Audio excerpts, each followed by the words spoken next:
tubahaye ikaze mwebwe muri gukurikirana Trade News, aho tugenda tubagezaho amakuru agiye atandukanye ari kuvugwa hirya no hino mu bitangazamakuru, aho muri aka kanya kuri aya masaha ya mu gitondo aho tubagezaho amakuru agenda yerekeranye na FDLR.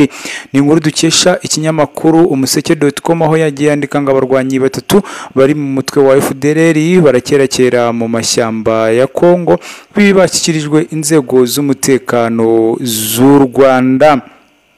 Bambutse umupaka uhuza u Rwanda na RDC mu iki gitondo banyuze mu kibaya mu mudugudu wa Kigezi, akagari ka Kageshi, umurenge wa Busasamana. Amakuru umuseke ukesha abaturage ni uko aba baje ari batatu bitwaje imbunda eshatu n'icyombo cya koroneri babanaga ahitwa Kibati ku kirunga cya Nyiragongo. Bose bakomoka muri kariya gace ka Busasamana.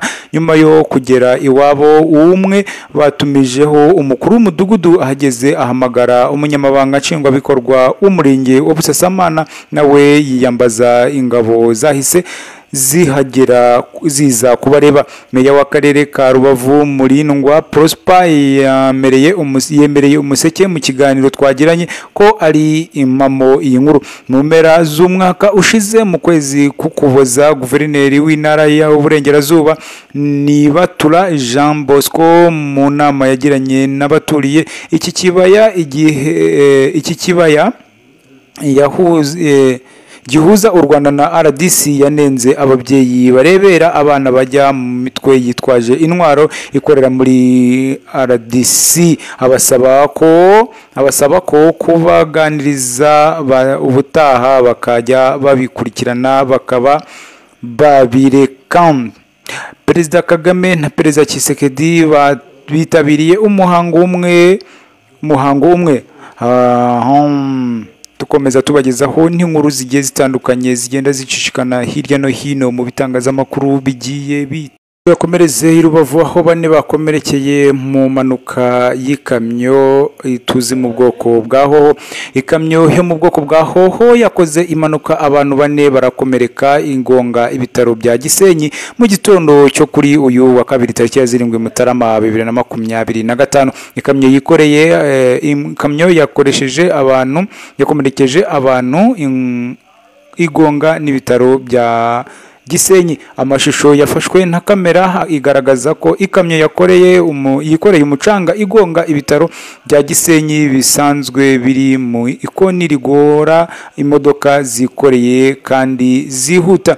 Ni impanuka yakomerekeyemo abantu bane, harimo umushoferi n'uwo yari atwaye hamwe n'abanyamaguru babiri. Impanuka yakozwe n'imodoka yambaye plaque ya nimero RF 698 za. Amakuru akaba avuga ko yatewe no kutaringaniza umuvuduko. Umuvugizi wa polisi mu ntara y'Iburengerazuba mu butumwa bugufi yatanze yavuze ko nta muntu wayiburiyemo ubuzima. Yagize ati impanuka yabaye mu masaha ya saa 12 z'igitondo, yakomerekeyemo abanyamaguru babiri, shoferi n'undi Tandiboyi yaratwaye. Umwe mu bakozi b'ibitaro bya Gisenyi yabwiye Kigali Today ko igipangu cy'ibitaro cyangiritse ariko abakomeretse barimo kwitabwaho.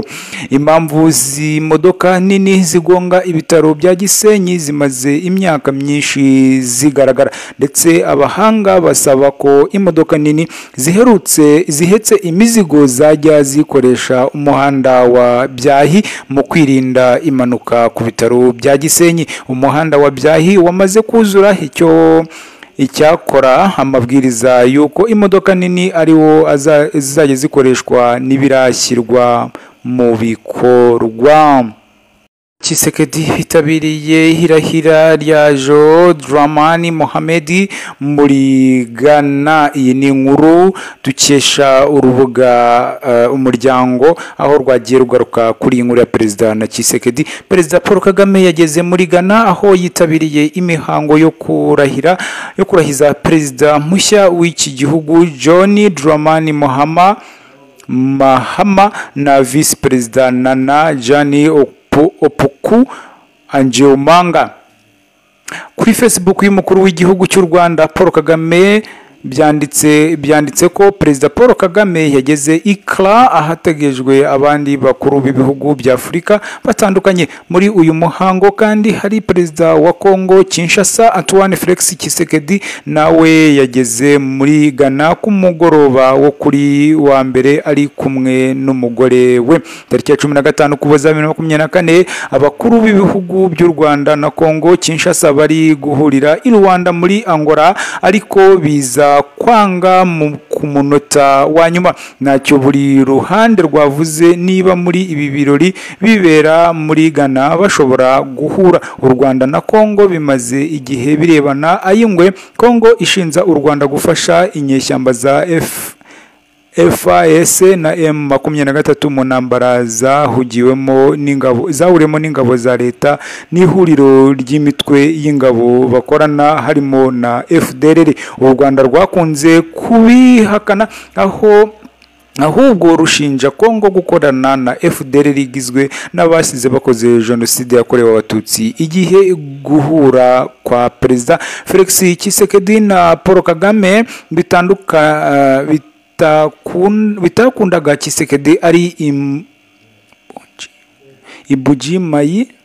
Imbujimayi yavuze ko Perezida Kagame amutinya. Yagize ati araninya, ntabwo ashobora kundeba mu maso, iyo turebana mureba muri mu maso we akareba ahandi.